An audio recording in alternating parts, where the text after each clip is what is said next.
All over the place. That's all good. And we're back. Not wasting any time here because I literally got to be off this at 3 o'clock. So without further ado, I don't know why I say that. That's like something people say as MCs or like hosts. Like without further ado, like what the hell does ado mean? I gotta look that up in the dictionary. Without further My name ado, is. go ahead. You know what ado means? No. It was just like this. I don't. Well, I watched iCarly when I was younger, and there was like this a dude joke, so that just reminded So me of say it that. because I've never seen an episode of No, it was just, iCarly. it was just, it was just like this guy's name was Adu, and he's like, "My name is Adu," and there was like, without further ado, and he just interrupted it. So there was It was a a bad guy. joke. Let's just No, run the it's intro. not a joke. It's a real thing. I've never watched an episode of iCarly. Somebody that's watching or in the chat can relate to that era of Nickelodeon. Without further ado, episode 215. The Nets bounce back after the worst loss of the season. It is what it is. We have a winning record. Cam Thomas is back. Dennis Smith Jr. is back. Ben Simmons may never come back. Let's start the show. We're doing that Brooklyn Nets talk right here on Talkin Nets. Brooklyn, we go hard. Go hard. Talkin Nets. Hosted by Keith McPherson.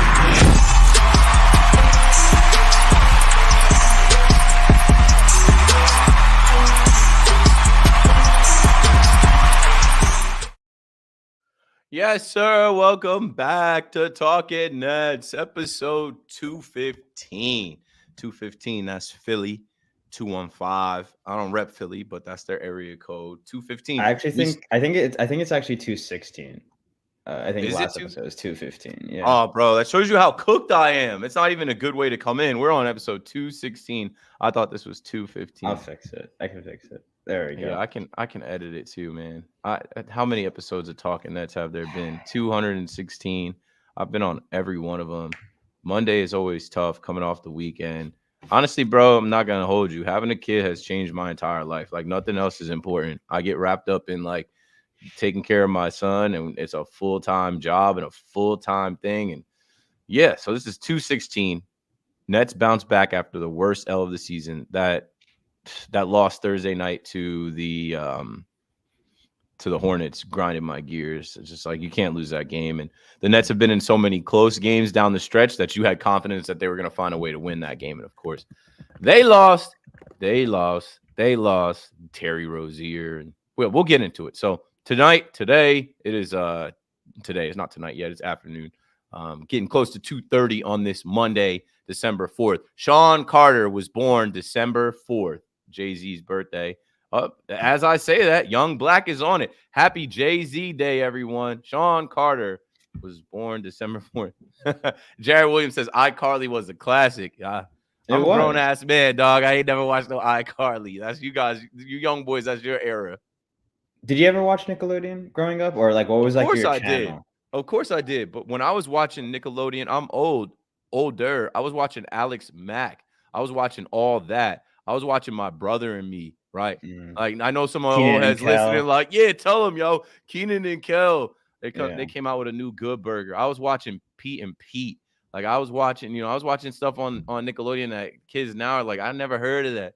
I was watching Ren and Stimpy, bro. I was watching that type of Nickelodeon. You guys were watching Ned's Declassified, and I just seen some crazy stuff on the internet about Ned's Declassified. Hey, Ned was getting topped off. Yo, this podcast, bro. This podcast is so unserious. This Snick, yo, remember Snick? Wasn't there a stick? Like a stick with a name? Man, Nickelodeon had all of us because we really didn't have good internet. We didn't have phones. We didn't have apps. We were all watching Nickelodeon. I was watching Guts. I was watching them climb rocks. I was watching Family Double Dare. I was watching Salute Your Shorts. I'm going in with that old school Nickelodeon. But yeah, shout out to Ned. Ned was, I thought Ned was a little bit of a loser, but come to find out when the cameras wasn't rolling, Ned was really like that in those streets. Shout out to Ned. Yeah. Will Simmons said the Ned's pod is really good. Yeah, nah, I'm never listening to it. I just ran into some clips on Twitter where I was like, oh, whoa, this is brazy. Oh, Drake and Josh, sure. Yeah, that was my show, yeah. Zach and Cody. I know y'all was watching Zach and Cody.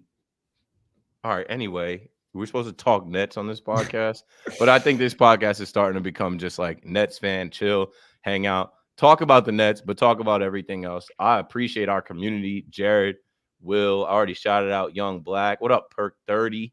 Some other people will pull up BX Rep 19. I know Breezy hit my line with a voicemail. Joel will probably pull up. Ramon Castro. So the Nets are 10-9. All things considered, again, like my vibe, I haven't really been vibing with the Nets as far as like, yeah, this is a great team or whatever. I'm kind of down the middle. I'm kind of just like, yeah, whatever happens, happens. And going into the game after we did the podcast Wednesday, then we had the game Thursday, and then going into that game, news. Excuse me. Some Nets news. The Nets say Ben Simmons will be out at least 2 more weeks after receiving an epidural injection in his back. Simmons has not played since November 6th. It's about to be a month since Ben 10 has been on the floor in this season. Not last year, not the year before. This season for your Brooklyn Nets. So we'll start there. How do y'all feel about Ben Simmons? My neck, my back, my neck, and my back. My back. Go ahead, Alex. Yeah, I mean, the worrying part was the epidural because that's what they gave him, I think, before the Celtics series when we got swept. Or is that it might have been last year. I can't keep up. I never seen a guy this young get so many epidural shots to his back. If he's got chronic back problems, you should shut it down, bro. This should be your last season in the NBA. You should shut it down for your own health, your family, your wellness. It's okay. You made your money.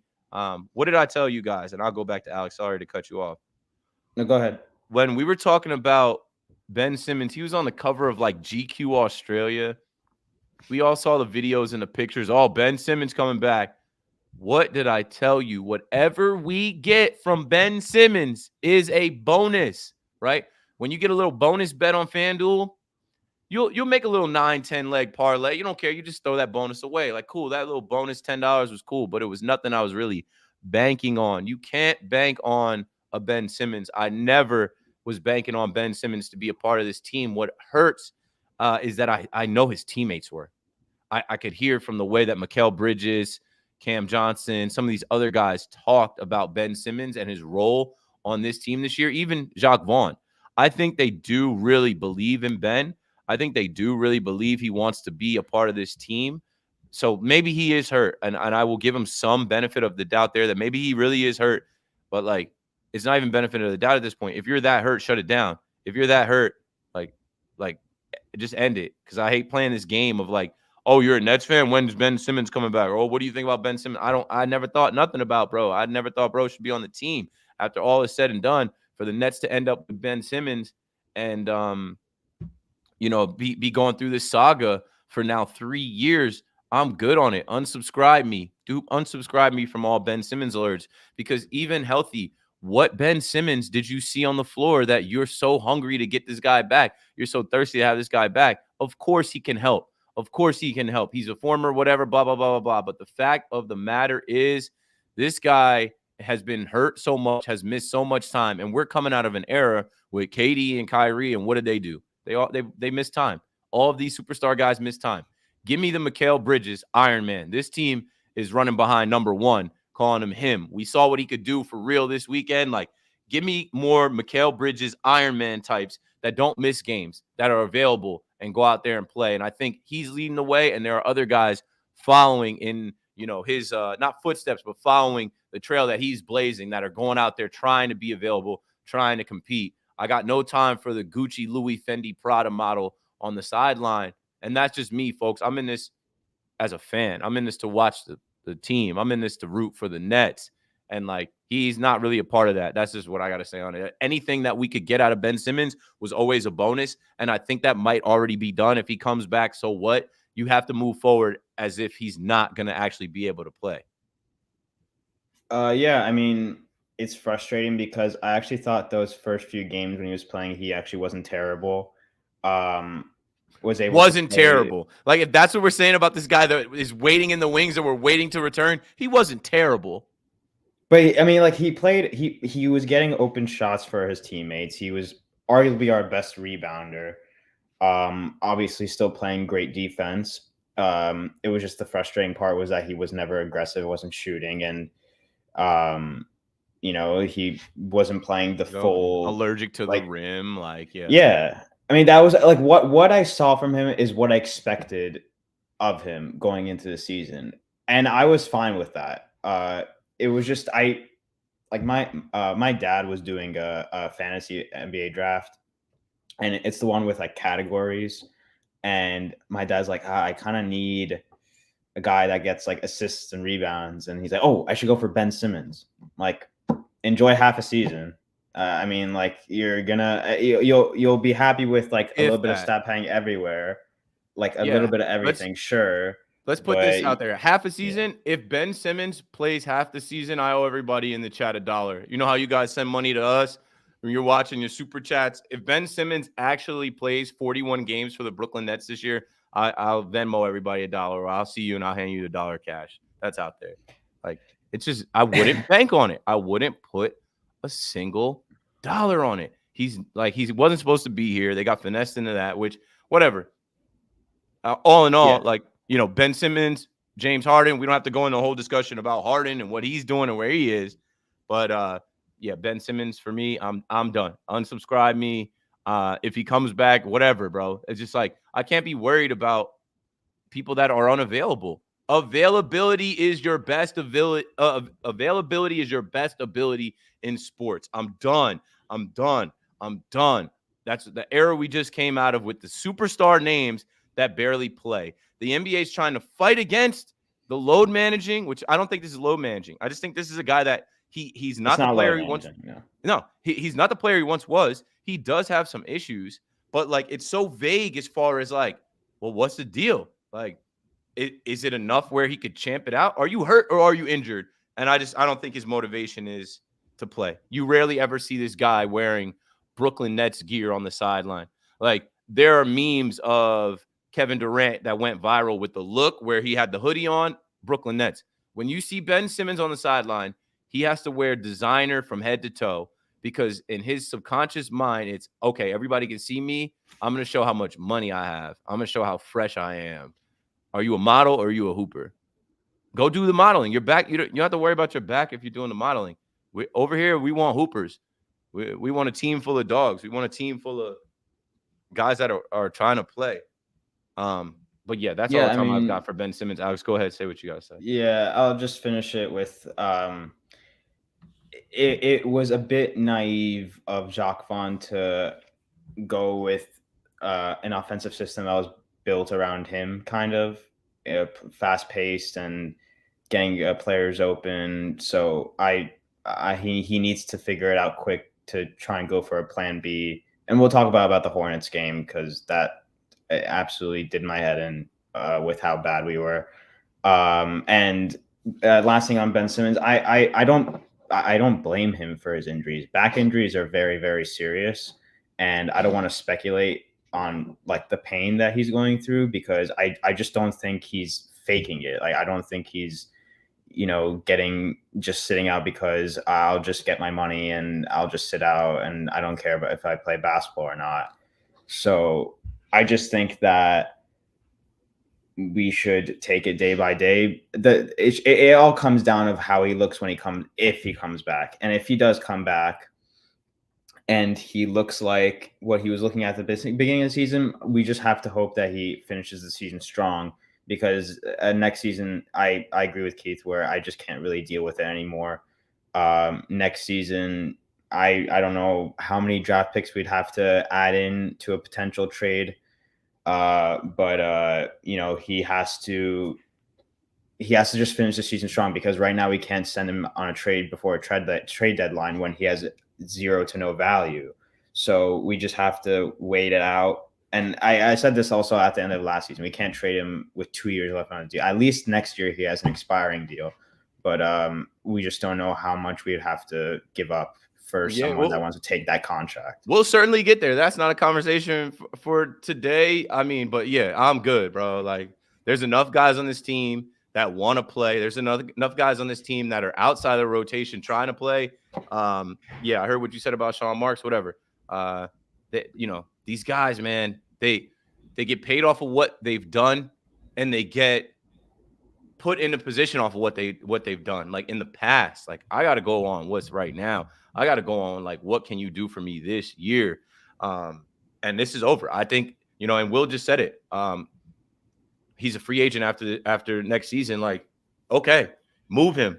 I think this year is his last season with the Nets. I think this is the last. If he doesn't come back this year, this is the last season you see him play for Brooklyn. But if you ask me, I think that they have enough talent and can make enough moves and do some other things where, come on, bro, we're not going to be talking about Ben Simmons. All right, let's lighten the mood a little bit. Hey, congrats. Making his official Nets on Yes debut, welcome Noah Eagle. He's been great. I mean, he is spitting image of his dad. This is a kid that was out in LA calling the Clippers games, and now he's back home. Grew up a Nets fan, grew up going to Continental Airlines Arena with his dad and every other name they changed it to. And to see him on the broadcast was awesome. Shout out to Noah Eagle. Maybe I'll try and get Noah Eagle on the pod. One of our first guests ever was Iron Eagle during the pandemic, and he was super solid. I'd love to chat with Noah. I'm a new father now. My son will be 8 months in like 10 days and 9 days now. Like, I used to be a hater. I used to be someone that didn't understand nepotism, right?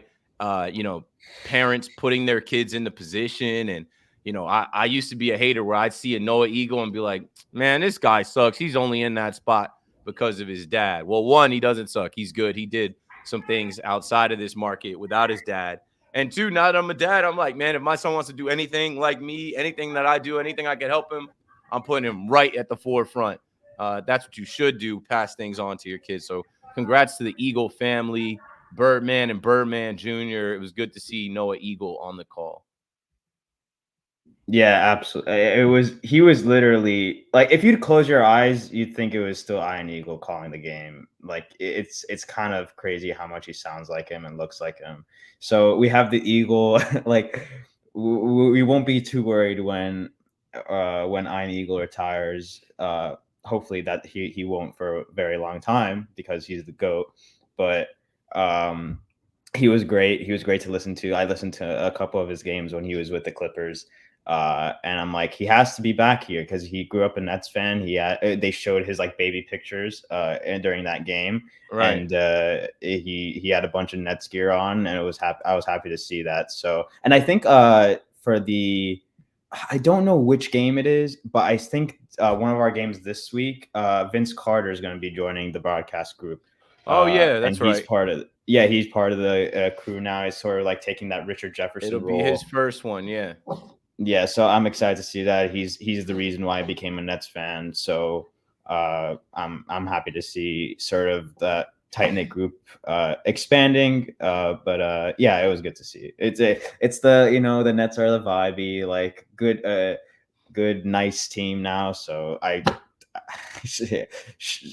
happy for those guys. All right, moving on.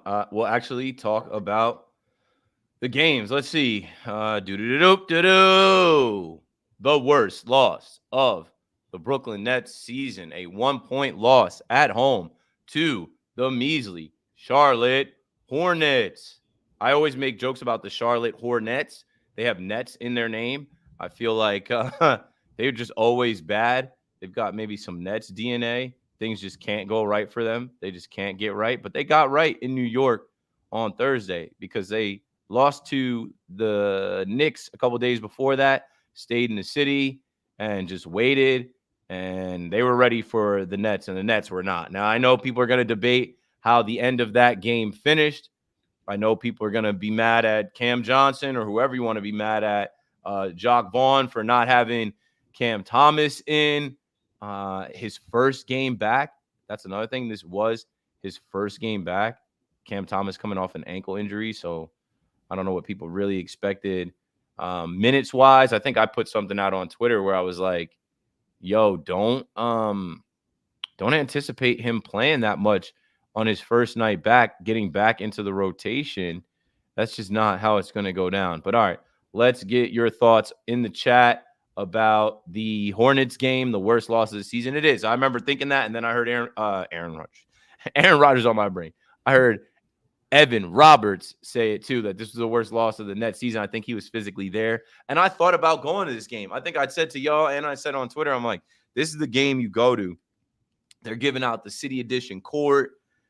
Cam Thomas is going to potentially return. And we got the news that Cam was returning. Everybody was hyped for that. And Cam looked good to start. But yeah, all in all, it was a letdown. That's a game that the Nets should have won. In the chat, we were talking about what the Nets should have been. And Jared Williams, like, they should have been 11-8. I'm like, it should be like 13-6. But don't forget those first couple games early on in the season. They should be better than they actually are. But go for it, Alex. What'd you think about Thursday night's game? I'll get the box score up with the Hornets coming into Brooklyn and beating the Nets. Yeah, this is all on Jacques Vaughn. This loss was on Jacques Vaughn because he's so adamant of playing his defensive scheme where they're like, okay, we'll let them shoot and we'll just grab the rebound and just hope that they're off that night. They were nearly 60% from three. And the problem was that I was looking at Nets Twitter during halftime, and the thing that pissed me off the most was that everyone was saying, don't worry, we're only down 3. The Hornets were going off. They'll slow down. They'll come back down to earth. I'm like, how do you know that? Like, if you give them open shots in the first half, and then you still give them open shots in the second half, they're NBA players. Obviously, they're going to score. And what was the most annoying thing was that he just didn't change it at all. Yeah, I mean, like, these guys, no disrespect to them, but, like, I've never heard of them before this game. And there was this guy off the bench, Smith, doing huge step-back threes and swishing. I'm like, what the hell is going on? Just put all I'm asking is just contest. They're just contest them, and I just don't understand why Jacques Vaughn was. And then the Cam Thomas thing, I get why he wasn't in the game for the last few minutes because he hit 25 minutes. But before he hit 25 minutes, the coaching staff should have realized. They're like, okay, it's probably going to go down to the last couple minutes, last couple possessions. Let's keep him on the bench so that we can use his last minutes for the last couple minutes for him to be in clutch time. Because you need a bucket, is not you certainly need a bucket losing by 1. Just to clear that up, the guy Smith off the bench was not Ish Smith, who Nets have seen kill us in multiple. He was not a Nets killer. He was not a Nets killer that game. Ish Smith we've seen him kill us with Washington Wizards. I forget who else. God. But I was talking about Nick Smith. You were talking about Nick Smith Jr., who had 9 points. Yes. He went 3 for 3 from deep, and it's like, what the check him. Like, how do you let that guy come in and kill you? But it was this Bryce McGowan's cat. And then when you look at their big 3 of Terry Rozier, Gordon Hayward, and Miles Bridges, Rozier had 37, Bridges had 23, Hayward had 22, and that's how they beat the Brooklyn Nets. It is what it is. You can't win a game when you leave those guys open. They're basically acting as if they're scrubs. They're not. Like, they're good players. Obviously, the Hornets aren't a good team, but they're still good players. Maybe not to cut you off. Sorry, bro. I wanted to show you the box score. Go ahead, finish your I was just gonna say. I was gonna go back to the last play. I'm actually okay with the shot. It's fine. I actually, if anyone like Cam Johnson has the open shot, you're fine with taking that. It was you pay him to knock it down. Some shots go in, some shots don't. Yeah, it's fine. And I was actually fine with not calling a timeout because it was just like there was an open lane. I'm like, just go take it to the rim and you'll probably win the game. My problem was Dinwiddie, where he only looked at Cam Thomas. Cam Johnson.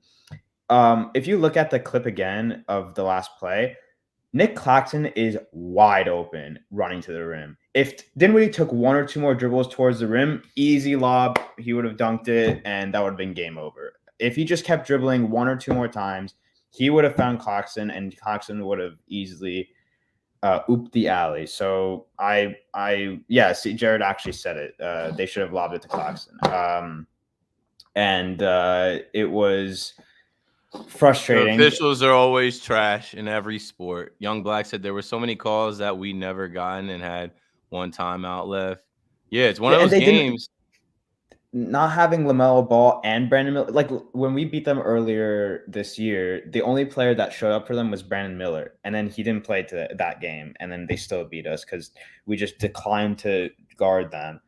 And then I just didn't understand the thought process of not guarding them when they were clearly killing us from three. And the box score, Mikhail was good.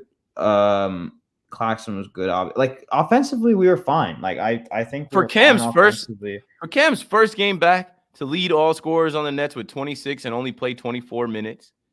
Solid. The kid is a bucket, bro. Even his first bucket he made. It's like Cam is back and he looks fine. But I knew in my head, I told y'all on the last episode, do not expect him to get a full workload. They're not going to allow him to go for 30, 40 points. He's not going to be out there that much. And at the end of the game, when you need a bucket, your scorer isn't there because he's young and because he's coming off injury, and you stick with your rotation and what you've been doing, and you take an L at home. Spencer Dinwiddie only 9 points in this game, but I'm not mad at Spence right now. I'm really not. With all things considered, I think somebody said it in the chat too. With like Ben Simmons being Ben Simmons right now, at least we have Spencer Dinwiddie who's stepping up. Young Black again. Yeah, we might hate him or love him, but at least Spence looks like his old self. Like talking about Ben Simmons, you might hate or love Ben Simmons, whatever. We're talking about Ben Simmons not being there. Whether you hate or love Spencer Dinwiddie or not, he's being asked to do something, and he's stepping up and doing it well enough. He might frustrate you, but it is what it is. So, yeah, all in all, the Nets lose that game 129-128. A couple calls, a couple shots go their way, and they win that one, and they obviously should have won that one. Let's move on to Orlando. I was joking pre-show with Alex, and I was saying, well, Jacques Vaughn is a former Orlando Magic player and coach. He must have the inside intel because those boys in Orlando, they do not match up well against us. They do not want to come to Brooklyn and play. That's not a good spot for them. The Magic are actually decent. Before we go more into that game and box score, the Orlando Magic, am I reading these standings correctly? Yeah, the Orlando Magic are right now, if the season ended today, which it'll never end December 4th, but just, obviously for context, they're 14-6. I believe the Nets have beat them twice, maybe 3 times. No, twice. Twice, and both by over 20 points. Twice, and it was not close. Both blowouts, which is crazy. Mikal Bridges had more points in the first quarter than their entire team. He had 26 points. He finished with 42. Cam Thomas had 20. Spencer Dinwiddie, as I was just singing his praises, trying to build him up, he had 22. You get Dennis Smith Jr. in his return off the bench with 10 points, 6 assists, 11 rebounds. And there's just a different feel to the Nets when Dennis Smith Jr. is out there, in my opinion. Let's talk a little bit about bouncing back. This whole episode is 2-16. Nets bounce back after the worst loss of the year. They beat a good Magic team at home that does not match up well against them, and they have a lot of young players, and you would think that wouldn't be the case, but maybe Jacques Vaughn, as a former Orlando Magic player and coach, have some inside info. What do you say, Alex? It was probably our best performance of the season. Mikhail looked great, obviously. Best performance of Dennis Smith Jr.'s Nets career. I've been slandering him early in the season, but good to have him back. I still just don't. I like, as long as he doesn't keep hacking and keep getting into foul trouble and also not shooting threes and just like sort of do the dirty work, then I'm fine with him being in the rotation. Being like, rotation right now without Simmons. And one thing that I really liked was Cam Thomas's playmaking. I don't remember how many assists he had, but he looked really good. Like, I think he ended at 27-5. 27-5. And he didn't have a great shooting night, and people were saying this is by far his worst performance of the season. That just shows you how good he is. 27-5, and that's a bad performance for him. So, and it also shows you what people are looking for. Exactly. Like, and in a blowout, in a historic win like that, Cam is finding his teammates, showing you that he's grown as a player. He isn't just looking to shoot. People are looking at, he had 26 his first game back. He had 20 his second game back. Nah, not good enough. He should have had more. He played more minutes. Nah, he should have had more points. And I saw a couple of comments in the chat right now. Daron Sharp, I'll give him his flowers, man. Like, he's again another player that I'm happier with him more than Dennis Smith Jr. because Dennis Smith Jr. this is like sort of just one game, whereas Daron Sharp, I think the past few games he's been doing really well as a backup big. I really like what he's doing on the glass. His offensive game is getting a bit better. He's not fumbling the ball where like whenever like it would just be a pick and roll and he just wouldn't catch it for some reason.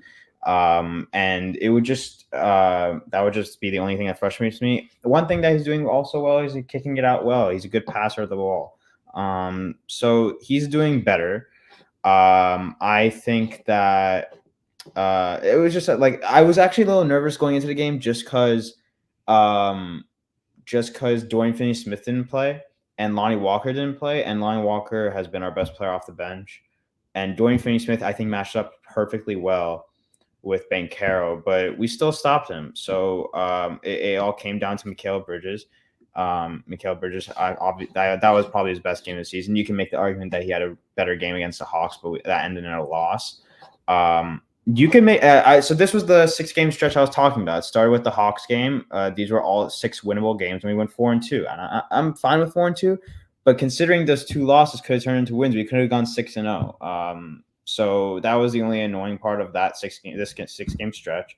We come up against Atlanta again on Wednesday. So I hate to say it, bro, but like them losing these, they got to find a way to win these close games, because them losing these close games is all we're going to talk about at the end of the season. There's already like 4 games that we're looking at this season where it's like they could have won that game. They were in that game late. They made a stupid coaching decision or substitution or didn't put a guy in or missed a shot or made a stupid decision. Cam Johnson's been on the end of a couple of those, right?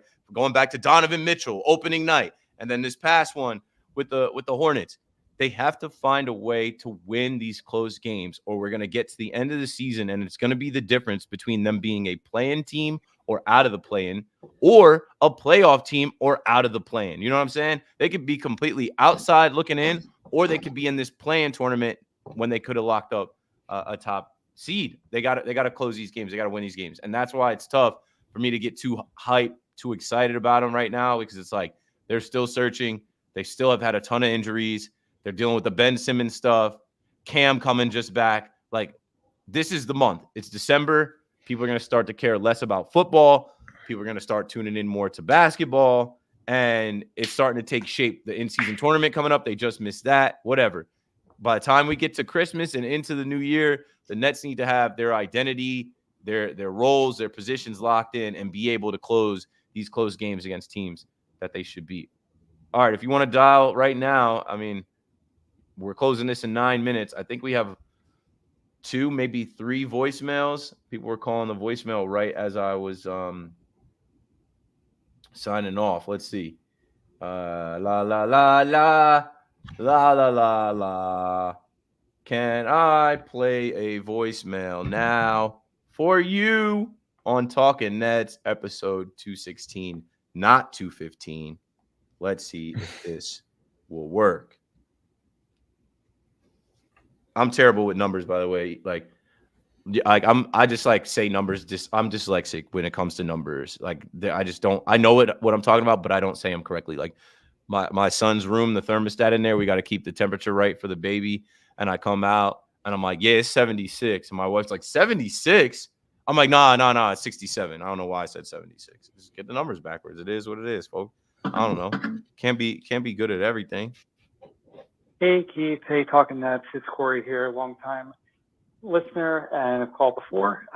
Just wanted to leave a short one commending, first off, Mikal Bridges for the last, I think, 5 or 6 games. There's a lot of hate on, I think, Nets Twitter prematurely, and he's just been stand-up the entire time. The last 3 or 4 games have been awesome. So props to Mikal. And then just a question for you guys. Now with Cam Thomas back, do you think he should be starting? And if so, given, how we've been playing, who actually would be taken out of the lineup? Because Finney Smith has been great, and also integrating Cam Johnson back is important too. So curious if you think it should be them or maybe Spence, but Spence has also been pretty good at running the offense, given that he's our only point guard. Anyway, great podcast. Bye. He started. Yes. Didn't he start the last game? Yeah, but he's saying that because Dorian Finney-Smith was out. So he's basically I think Wednesday we should have. This voicemail came in today. So yeah, Cam started the last game. Yeah, he started last game because he came in for Dorian Finney-Smith. A lot of people will be like, "Oh, but what if everyone's like not injured?" Yeah, he started. So, no, yeah, 100% he should start. He's our best player. I would take out one of Dorian Finney-Smith or Spencer Dinwiddie and bring them off the bench. Probably Spencer Dinwiddie because it's more like for like switch, and you could bring Dinwiddie as the sixth man and run the second unit, and I'd be more comfortable with that. And I've always been an advocate of that. I've always said Dinwiddie should be our sixth man, and Cam Thomas should start. So, I think that should be the play. Yeah, I'm glad he commended Mikal Bridges. I think we were talking about that, how Mikal Bridges went on Taylor Rook's podcast and talked about Nets fans have been on him. But, he's scoring the basketball like a number one, and I don't really think he's the number one, but it is what it is. They all got to work together, get their flow and chemistry. Second to last voicemail going off now. Yo, what up, Talkin Nets? I always be Talkin Nets. I'm probably in the chat right now. Shout out to Talkin Nets. Shout out to Keith. Shout out to the Cole. Forgot your name. Shout out to you, buddy. Gotta go content. I'm a big fan. Yeah, I forgot your name. That being said, what I'm saying? I was saying that, the culture pieces, I just want to know how you feel about this. Culture pieces with, what's his name? Ian Eagle and Noah Eagle, you know what I mean? And Vince Carter, you know what I'm saying? Josh Vaughn. I was doing my homework. I found out that Josh Vaughn was a teammate with Vince Carter. I think 2 seasons back to back. And that being said, we were ranked number 4 in defense and number 7 defense in both of those seasons, respectfully. Now, I'm not saying Vince Carter is a part of the roster, but I think in some ways or another he could bring that energy of championing defense. I just think it's good for the culture. You know what I mean? I look forward to us having a better defense going forward. But how do you feel about that? Shout out to Talkin Nets. Yo, a few things. We were just obviously talking about Vince Carter in the vein of Noah Eagle as we celebrated Noah Eagle joining the Nets broadcast. And Alex noted that Vince Carter is coming up with his first game this week. I am not thinking about him joining the coaching staff. The coaching staff is the coaching staff. Did you see Ime Udoka and LeBron? Yeah, I did. Everybody ran to conclusions about that, but Nets fans I know want Ime Udoka as the coach. That's never happening. This team was supposed to be defense. That was the identity of the team as we're talking about Ben Simmons, Dennis Smith Jr., Mikal Bridges, Dorian Finney-Smith. The whole identity of this team was supposed to be my earbuds were right here, and they're sensitive. These are JBL earbuds. I think they're just as sensitive as the iPhone ones. My finger tapped them, and I was listening to Evan and Tiki talk about Zach Wilson not wanting to play, so that just came in. Hopefully, that doesn't override my Bluetooth, and I can play this last voicemail right now through here. Yo, what's up? This is D-Rock in Brooklyn. The Brooklyn Nets, as of today, December 4th, 6th in offensive rating, 20th in defensive rating. Jack Vaughn deliberately packs the paint. He has our guys helping one pass away. If you ditch that and just have these guys stunt and recover, we will see this defense improve immensely. And the ultimate kicker, having Claxton switch at times when necessary. The problem with that, you pull him out of the paint where he's not playing drop coverage. So what's the solution? You got to play someone who can protect the paint in drop coverage with Claxton out there. I'm going to buy the best tickets available for the next home game when I see Jack Vaughn play Nicholas Claxton and Harry Giles together. Just imagine this 5-man rotation. Cam Thomas at the 1, Mikal at the 2, Cam Johnson at the 3, Claxton at the 4, Giles at the 5. should be able to score on every basket, and you should be able to defend at a very high level. I'll take it off there. Let's go Nets. D-Rock, that was a great call. And I laughed at, like, the fact that he's like, I'm going to buy the best tickets available for it. You might not see it. Harry Giles, this goes back to what we're talking about with Ben Simmons, right? Harry Giles is a guy that I'm talking about. And, of course, my camera sucks today. Like, I don't know what is going on, bro. That's what I'm saying. I'm lacking, bro. I didn't even know what episode we were on. Whatever, yo. It's frozen. They can still hear me, though. When I'm talking about Ben Simmons, I'm talking about guys on the team wanting to play. Harry Giles is a guy that clearly wants to play. He just can't crack the rotation. When I'm talking about guys, like, I want guys with a chip on their shoulder that are healthy, available. Let's see him. Let's get to the point where we can see him. Now, do I see him playing Harry Giles with Cam Tom or with Nick Claxton in the starting five that you said? Nah, I don't see Harry Giles jumping up to be in the starting five. No matter what part of the season you buy the tickets, but you're on to something with the defensive philosophy, packing the paint. You're certainly on to something with that. Go for it, Alex, while I fix my stupid. Yeah, I was just I was gonna say that I was looking at Will's comment talking about what the rotation should be or what the starting lineup should be when Cam Thomas is like out of the minutes restriction. He probably is right now. Yeah, Spencer Dinwiddie, Cam Thomas, Burgess Johnson, Claxton, and bring off Lonnie Walker, Dorian Finney-Smith, Royce O'Neal, and Daron Sharp off the bench, and then maybe Dennis Smith Jr. if you want to go 10 deep.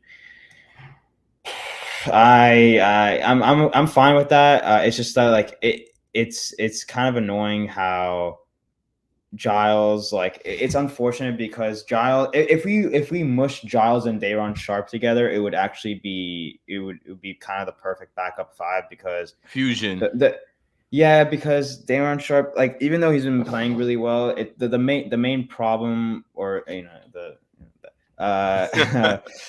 Dragon Ball Z,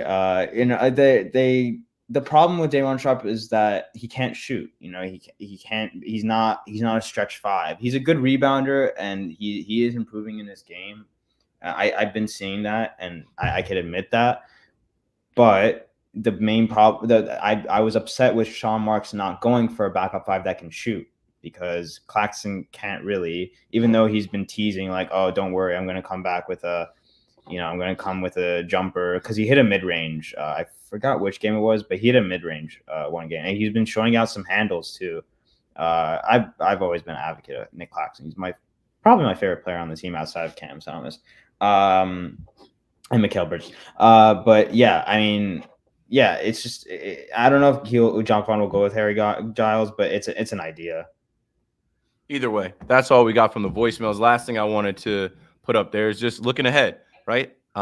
We just played the Magic game, beat them 129-100. And Jared Williams in the chat says the Nets don't play the Magic again until February 27, 2024 at Orlando. So enough beating up on those boys. But a rematch against the Atlanta Hawks back in Atlanta on my sister's birthday. Cool. Go get that W. Then you play the Wizards. Like, come on, bro. The Wizards. Like, last time we saw the Wizards, Jordan Poole went viral being a dumbass in the huddle. So they come back to Brooklyn Friday, December 8th. And then Monday, December 11th, we go to Sacramento to face the Kings. We'll have that late night stretch, that late night run of basketball, West Coast trip coming up. I think they're playing somewhere else out there that we have like a 5-game West Coast trip. I'm pretty sure like the Lakers is in it. The Nuggets are in it as well. Yeah, so they'll play the Kings on Monday, December 11th. They will play the Phoenix Suns on December 13th, back-to-back with the Denver Nuggets the next night.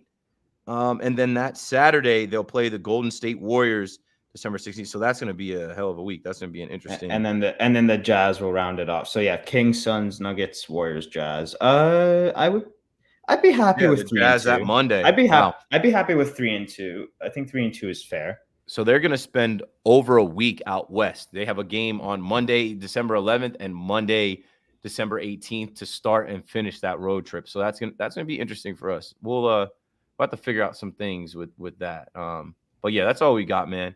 I don't know what we miss. we missed anything you guys wanted to hit on? Anything you wanted to talk about? Closing this thing now, about 45 minutes in.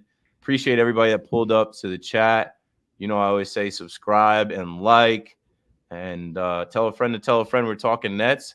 We figured out how to get back and do an episode, and the whole week didn't go by. Just the whole weekend went by. So looking at the calendar, man, I don't know when we'll do the next one. Let's see. There isn't another game until Wednesday, and then there's a game Friday. So I guess, I'd like to do an episode after we have 2 more games to talk about and not just one, unless some other crazy news breaks. Let's plan on probably Monday doing an episode a week from now, but I don't know. We'll see. There has to be enough to talk about, so we'll get there. But appreciate everybody watching, everybody listening on the podcast. Let's see.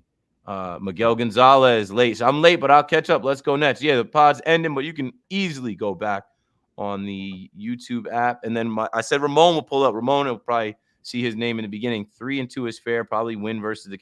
I don't even want to start doing that. What I'll say is this: we have seen some great Nets games where you thought you were going to go to sleep or wanted to go to sleep, and you should have stayed up. We've seen some great Nets games out west.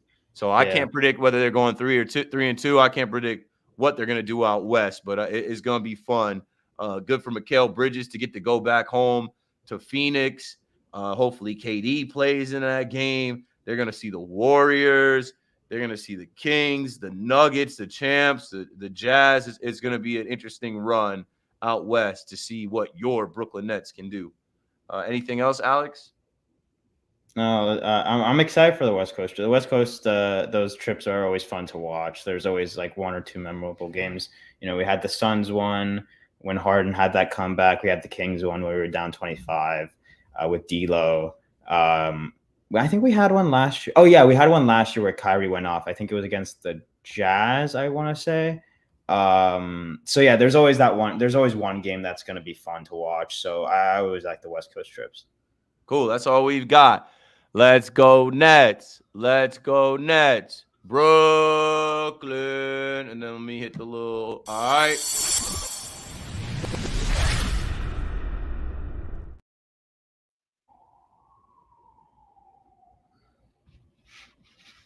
It should end. That should be it.